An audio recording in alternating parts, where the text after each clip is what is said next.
Hello बच्चों। तीनों academy में आपका स्वागत है। बच्चों, आज हम लोग चौथी कक्षा की हिंदी जो पाठ्य पुस्तक है रिमझिम, इसके अंतिम अध्याय 14 के जो अभ्यास प्रश्न है उसको हम लोग हल करेंगे। तो अभ्यास प्रश्न की ओर चलते हैं। पाठ 14 का क्या नाम है? मुफ्त ही मुफ्त। फ्री की चीजें मुफ्त ही मुफ्त। तो अभ्यास प्रश्न की ओर चलते हैं। तुम्हारी समझ से, यानी कि आपको यहाँ पे समझना है, कहानी को सबसे पहले पढ़ना है, फिर अपने समझ से इसका उत्तर देना है। हर बार भीखू भाई कम दाम देना चाहते थे, क्यों? हर बार भीखू भाई कम दाम क्यों देना चाहते थे? देखो, भीखू भाई को नारियल खाने का मन था। जब बाजार गए थे तो 2 रुपए नारियल वाले ने बोला था, तो भीखू भाई 1 रुपए देना चाहते थे। फिर मंडी में गए, मंडी में 1 रुपए में दे रहा था नारियल वाला, तो 50 पैसे देना चाहे। बंदरगाह के गए, 50 पैसे देने वाला था नारियल वाला, तो 25 पैसे दाम लगाए। जब नारियल के बगीचे में गए तो वहाँ पे माली 25 पैसे में नारियल बेच रहा था। ये बोले कि मेरे को मुफ्त में चाहिए। तो हर बार भीखू भाई कम दाम क्यों देना चाहते थे? देखो, भीखू भाई बहुत ज़्यादा कंजूस थे। ठीक है, कंजूस थे, मोल भाव करना चाहते थे, इसलिए हर बार वो कम दाम देना चाहते थे। इसके अलावा भीखू भाई हो सकता है थोड़ा समझदार भी थे, क्योंकि वो अपना दिमाग लगा रहे थे कि मैं इतनी दूर से आया हूँ तो रेट भी कम होने चाहिए, और रेट बहुत ज़्यादा कम कराते थे क्योंकि वो कंजूस थे। तो कुल मिलाकर भीखू भाई कंजूस थे, इसीलिए कम दाम देना चाहते थे। दूसरा है, हर जगह नारियल के दाम में फर्क क्यों था? हर जगह नारियल दाम में फर्क क्यों था? बाजार में क्या था? बाजार में 2 रुपए का था। ठीक है, मंडी में 1 रुपए था। फिर आपको बंदरगाह में 50 पैसे का था, और नारियल के बगीचा में 25 पैसे दाम थे। तो हर दाम में फर्क क्यों था? देखो, जहाँ पे चीजें होती है ना, वहाँ पे दाम सबसे कम होता है। ठीक है, तो बगीचे में सबसे कम था क्योंकि वहाँ पे चीजें हो रही थी।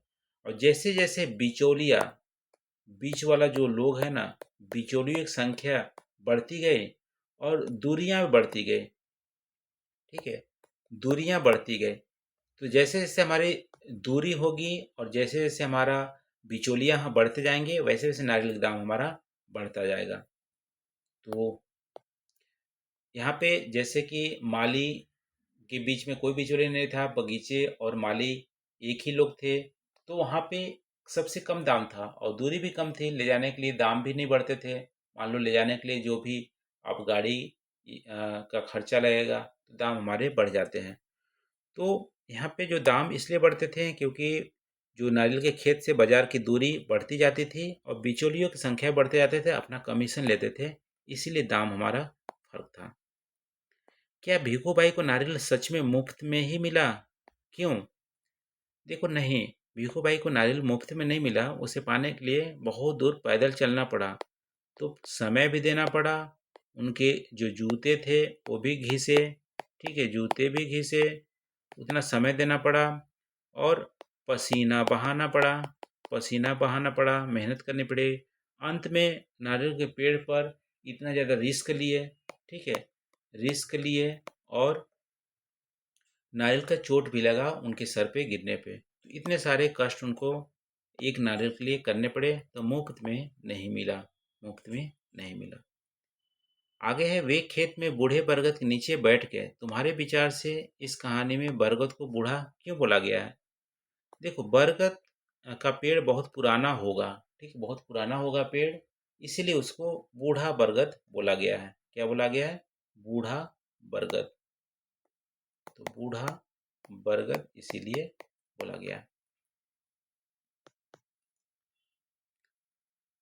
अब यहाँ पे है, भीखू भाई ऐसे थे। कहानी को पढ़कर तुम भीखू भाई के बारे में काफी कुछ जान गए होंगे। भीखू को भाई के बारे में कुछ बातें बताओ। जैसे भीखू भाई को खाने पीने का शौक था। खाने पीने का शौक था, वैसे भीखू बारे में अन्य तथ्य क्या थे? देखो, भीखू भाई को खाने पीने का शौक था, और भीखू भाई को नारियल भी बहुत पसंद थे।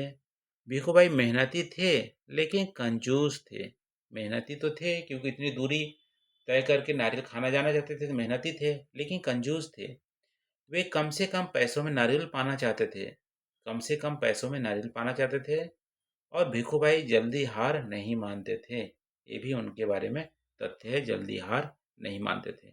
तो 5 तथ्य यहाँ पे दिया गया है, ये आप यहाँ पे लिख सकते हैं। अब यहाँ पे है क्या बढ़ा क्या घटा। कहानी जैसे जैसे आगे बढ़ती है, कुछ चीज़ें बढ़ती है, कुछ चीज़ें घटती है। बताओ इनमें से क्या हुआ, ये घटे या बढ़े।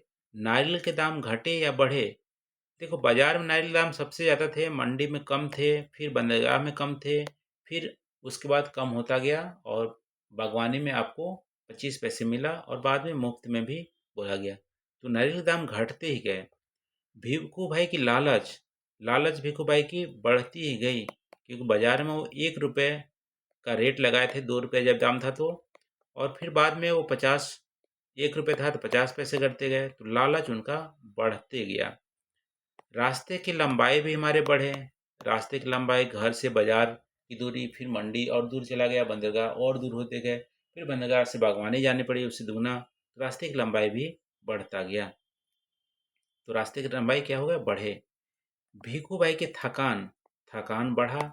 घर पे जब थे तो कम थके थे, बाजार में जाने के ज़्यादा थके, फिर मंडी में ज़्यादा थके, फिर बंदरगाह पे गए और अंत में बागवानी में जाके भी और ज़्यादा थक गए। तो भीखू भाई की थकान भी बढ़े।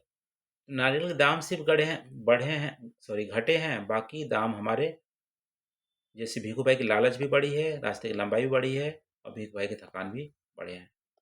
ये हमारा उत्तर हो जाएगा। अब यहाँ पे है शब्दों की बात।